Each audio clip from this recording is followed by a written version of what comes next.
our fourth presentation, which will be the last presentation of this webinar, is the role of international health governance in overcoming COVID-19. And the presenter is Dr. Du-hyeogn Cha, who is a principal fellow at the Asan Institute for Policy Studies. And the paper will be discussed by Professor Kwei-Bo Huang at National Jeongju University.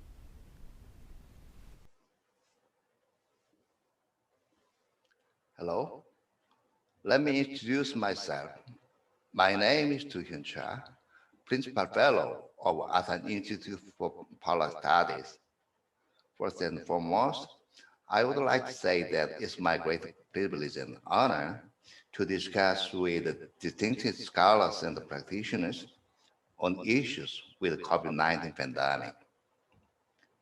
My presentation theme is the role of international health governance regime in COVID-19 era.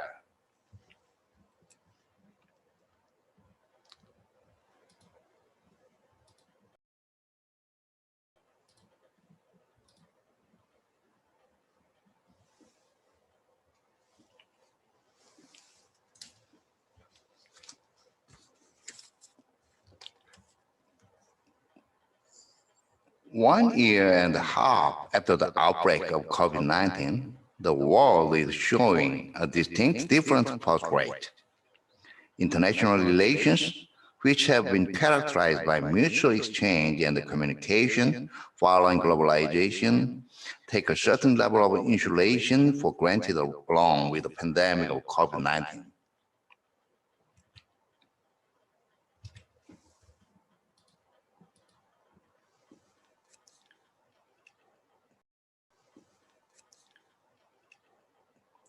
This phenomenon was clearly contrary to the existing trend of globalization, informationization, and the open world.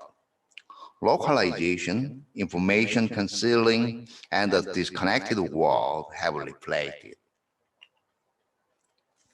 COVID-19 also has played a role in triggering global concern on emerging security issues, such as terrorism, drug trafficking, mass refugees, climate change, and infectious disease, including the COVID-19.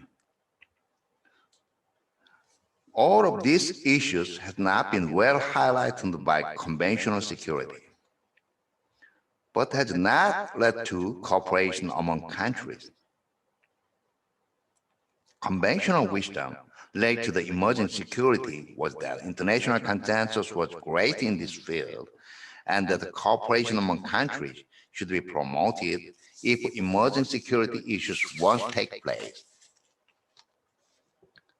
COVID-19 has triggered the opposite trend. Social distancing implemented for quarantine at each national level extended international distancing that control movement among countries. This was not limited to mere physical distancing, but also to psychological insulation, which expanded and reproduced prejudice against other races or countries. State egoism, hate speech, and personal lynching of other races are still often reported today. Yeah, we heard and see day by day world news, this portrait and these scenes. In addition, self-survival prescription were prevalent rather than solving problems caused by cooperation and information sharing among countries. Although it is somewhat better than the early days of pandemic in the first half of 2020s, the world is still suffering from after effects of COVID-19.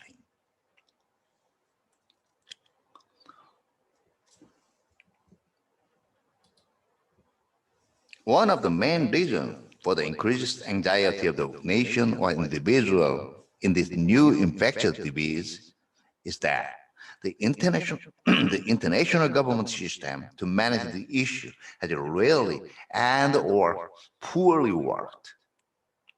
Existing dominant powers has not provided an ideal model for other countries in terms of pandemic response.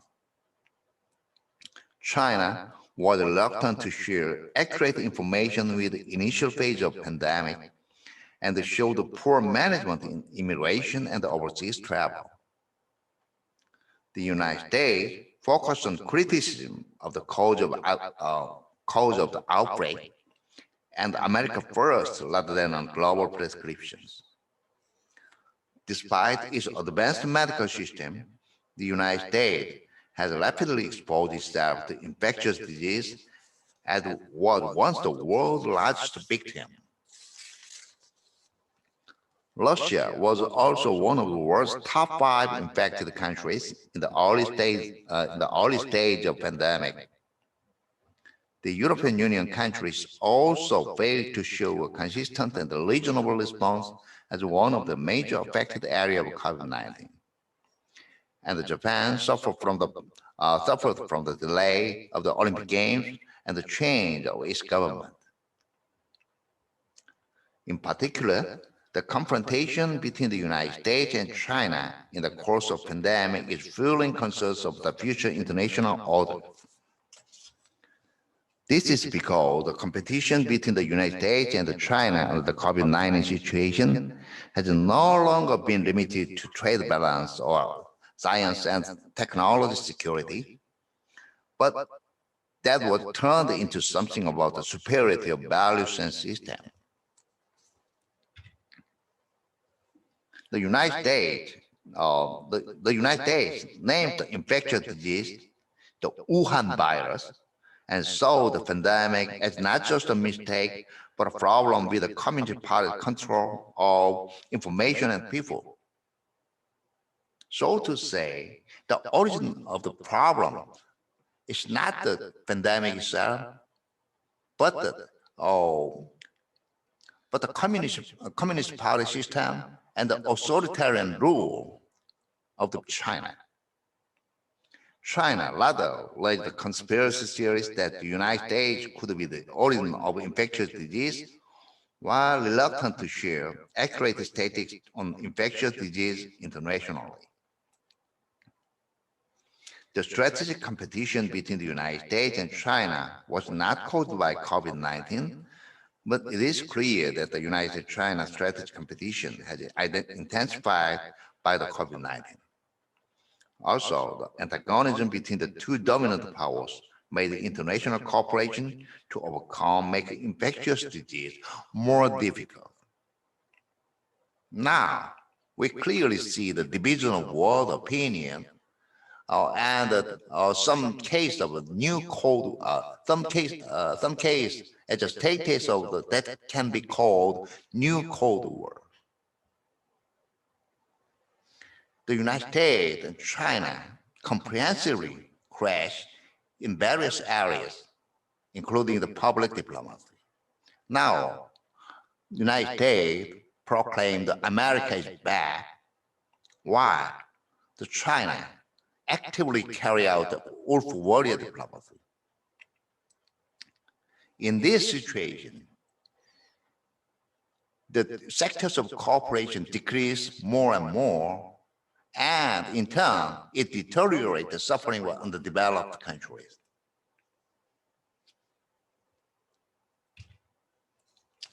The incompetence of international organizations has accelerated the disruption of international health governance under the COVID-19 situation. World Health Organization, which should be the center of pandemic management and accurate information sharing, was consistently embroiled in controversy over fairness, and its leadership itself continued to make moves that could trigger political controversy. At the heart of this controversy was the WHO leadership. When countries began to take quarantine measures in the early days of COVID-19 pandemic, a WHO leader expressed his position that restriction on certain countries were not desirable. Yeah. It is some part, it could be understandable. Oh, it was intended to prevent excessive fear of infectious disease. But one thing is clear. Immigration was the sovereign authority of each country, not the authority of the WHO. It was natural for countries to adjust their immigration according to the level of infectious disease, their medical system, and the quarantine resources. It was the result of WHO's interpretation of political and diplomatic areas clearly out of their own expertise, which could have led to the interpretation that it was considerate of a particular country. Also, the WHO chief's undefined remarks also played a part in the initial controversy. It was in the second half of 2020 when the vaccine was developed and inoculated that the WHO was trying to function properly. However, to share vaccines globally and overcome COVID-19 together, COVAX facilities, which the WHO actively participates in the composition system, is still showing limitations in global vaccine sharing.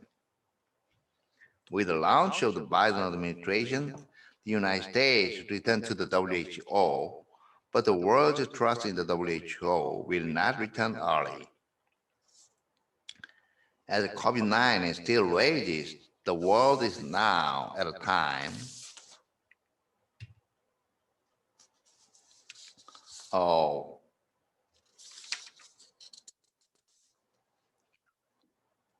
Yes, world is now at a time when it needs to renovate reliable international health governance system. Issues that international health governance should focus on in the future include blocking excessive influence from the dominant powers in the health sector, providing accurate and rapid information on humanity's overall safety, and narrowing the gap between the health poor and health rich countries highlighted by the COVID-19.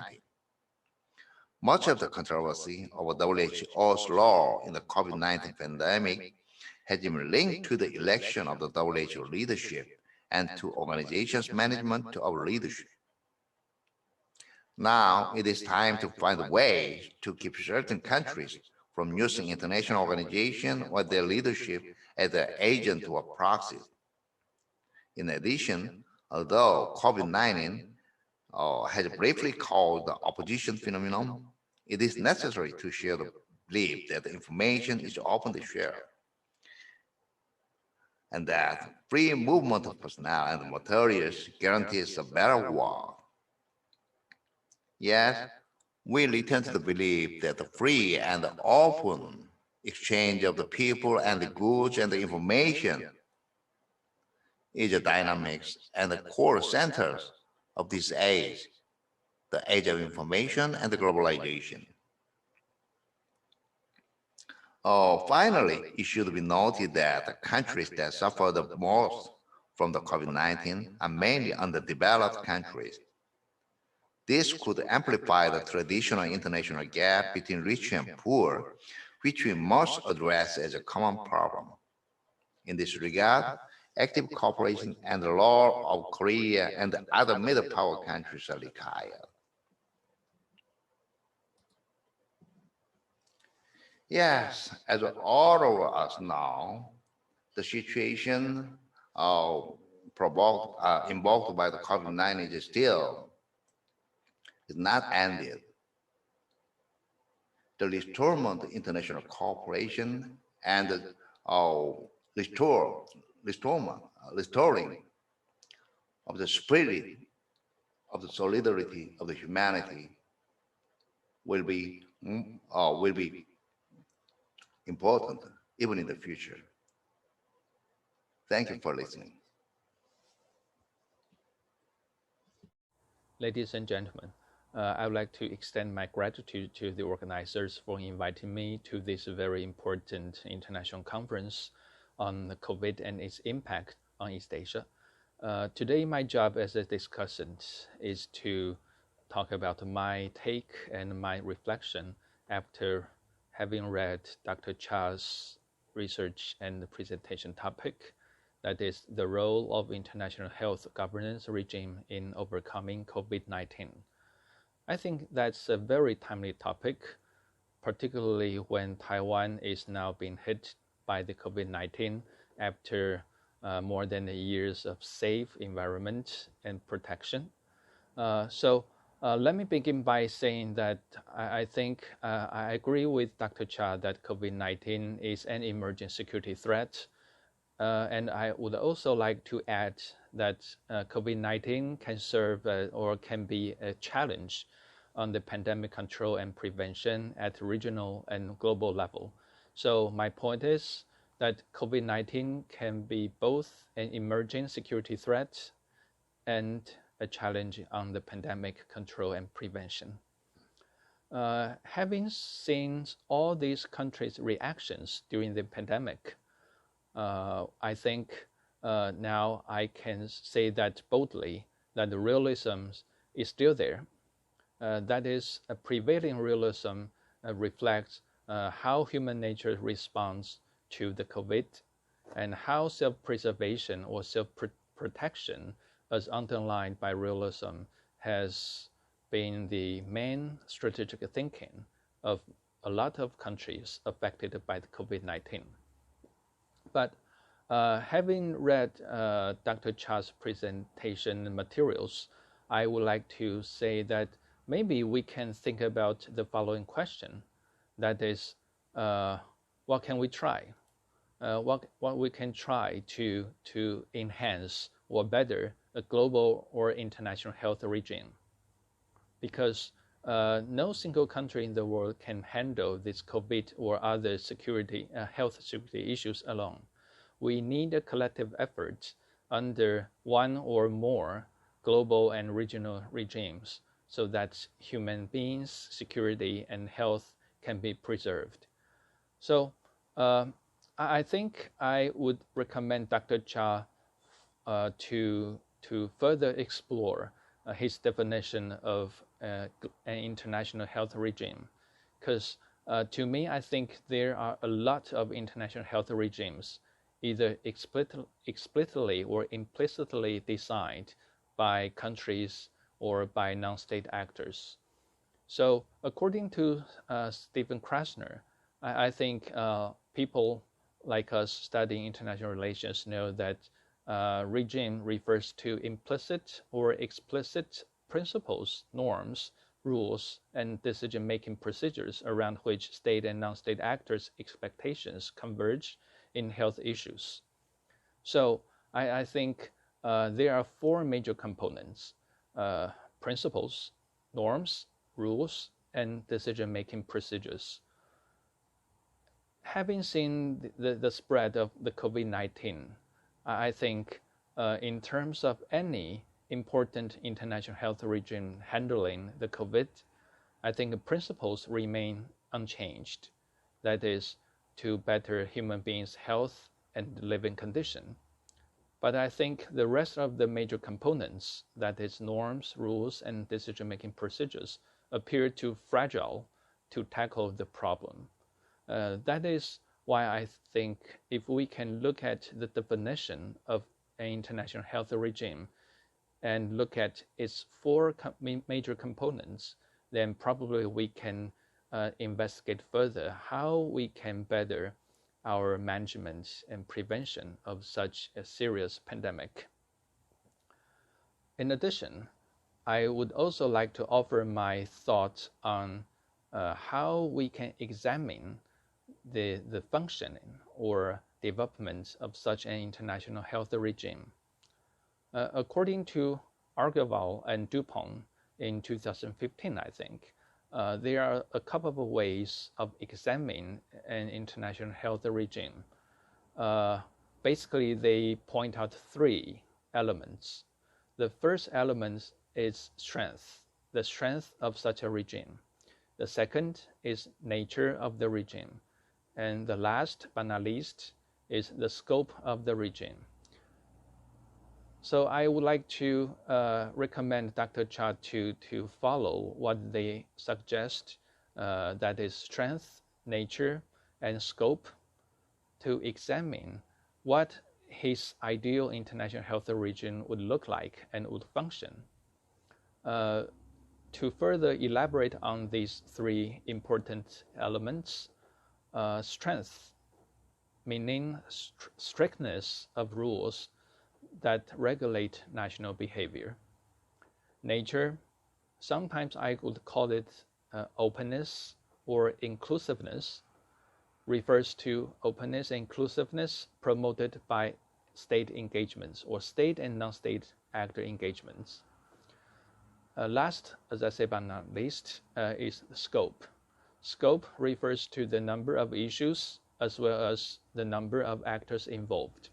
So I think if we can examine strength, nature, and scope of such an international health regime, can we argue that such a regime is robust or somewhat robust or not very robust? As to WHO, the World Health Organization, I tend to believe that it is not functioning that well. And I also tend to agree with Dr. Cha that it needs some renovations or changes.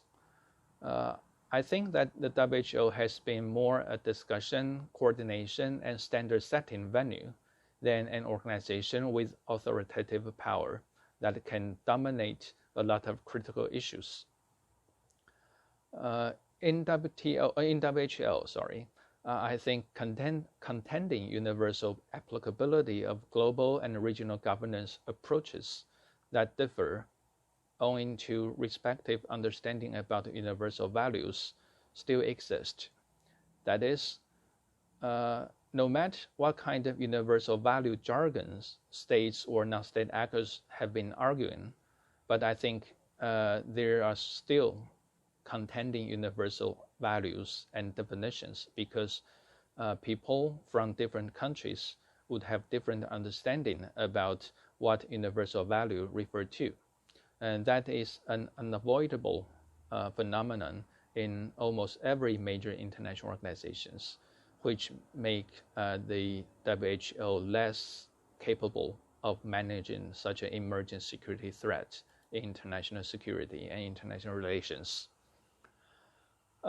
Within the WHO, there is international health regulations, what we call IHR. IHR is an instrument approved by all WHO member states to prevent, protect against, control, and provide a public health response to the international spread of disease in ways that are commensurate with and restricted to public health threats and risks.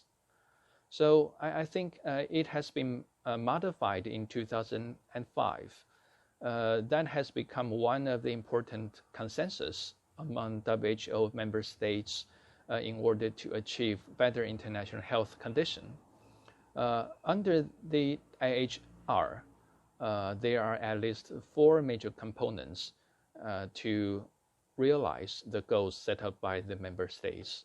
The first is capacity building. The second is to enhance monitoring capacity.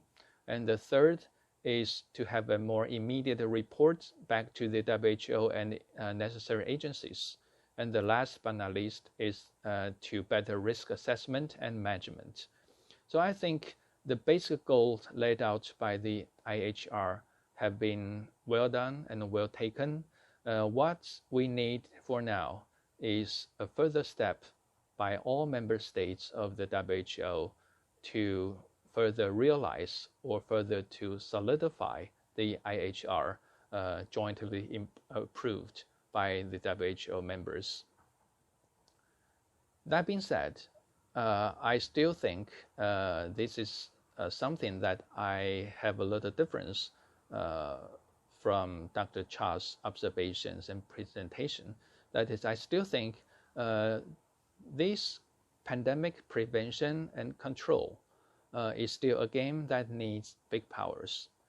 To elaborate, I think the major powers remain the most important factor influencing the consequences of the joint effort to combat international health issues, international health concerns. So I think power politics is always there. And within WHO, we cannot get rid of the influence of power politics. So I think since we cannot get rid of it, so we have to face it and handle it. So I think even if we have a lot of international laws, but I still think that there are some actors and their behaviors are not necessarily bounded by contemporary international law, like the superpower country, or like the non-state actors such as terrorist groups. So all these actually have to do with the betterment of international health conditions. So not only by international law, but also by better understanding international politics, can all participants in this international health regime better understand and better manage the upcoming and the ongoing international health crisis. But we also have to admit that, yes, in contemporary world politics, there are some ongoing struggles among major powers which have made more difficult the prevention and management of the pandemic. Yet, I also think that proactive participation of major powers is still key to the success in controlling the COVID-19. So that is why, as I said just now, the participation of major powers in the prevention and management of this pandemic is very necessary. And we do need this to make our efforts more successful. Also, I would like to suggest that, yes, although we are facing such a situation that might not be changed due to this power struggle among major countries, but still, maybe we can have some thinking that make our world a little bit different. The first thinking is what I borrowed from Yale Ferguson and Richard Mansbach, what they wrote in 2004. It's called Remapping Global Governance or Remapping Global Politics. So we probably can try to remap global health governance because there is an increased complexity in world affairs that has made governments less capable of managing these affairs alone or as a small group. So global health governance does need a joint effort by a lot of countries. Also, if we try to remap global health governance, I think we have to promote an understanding seeing global governance institutions as an autonomous actors that share power and influence with international government organizations and sovereign states. That is, we have to educate the general public and the politicians that there needs to be a share of power among sovereign states and those authorized international government organizations. So the power shouldn't be possessed by the countries alone. And another suggestion, having read Dr. Cha's presentation, is probably we can try to work on the major definition of international health regime. As I said before, the principles remain unchanged. But what about the norms, rules, and decision-making procedures? So here's my humble suggestion. That is, perhaps we can try to make those implicit norms to become explicit norms. That is, people can know better what a lot of countries expect or anticipate in a normal way. And about the rules, I think we can try to make the rules cover both basic obligations of countries and that covers enforced actions for the public good. And as for the decision-making procedures, I think, again, within the WHO, I think WHO should prefer unanimous decision, that is, and WHO's decision-making procedures should allow more informal participation of capable countries. They may not be a member of some committee, but they should be invited to sit in and to contribute their ideas or feedbacks because they are more capable. And the reality is that more capable countries should do more. So they should participate more and they should speak more. So that's my basic understanding about Dr. Cha's presentation topic.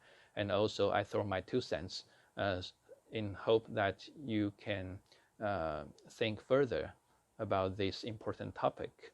So thank you very much. Thank you very much for your presentation and discussion, Dr. Cha and Professor Huang. That's all actually for today. I think we made a lot of interesting, presentations and discussions about the topic of COVID-19 responses and international health governance, and also, Taiwan's efforts to join World Health Organization. Perhaps, as a kind of exemplary state in terms of fighting, COVID-19, I think Taiwan has a lot of things to offer to international community, especially in terms of international health governance. But as you know, the Taiwan's bid to join WHO has been blocked by China. As you know, there is a lot of cross-strait issues involved, in this international problem. But I wish this will be solved as soon as possible. It will be really great to see a greater contribution of Taiwan to international, health governance. And all in all, our Center for Taiwan Studies will be continuing to organize some more events like today's webinar, and at the same time we are going to publish some books and articles to promote our understanding of Taiwan and South Korea, and perhaps promote our bilateral relations in the future. So please stay tuned. Anyway, that's all for today. Thank you very much for joining today's international webinar.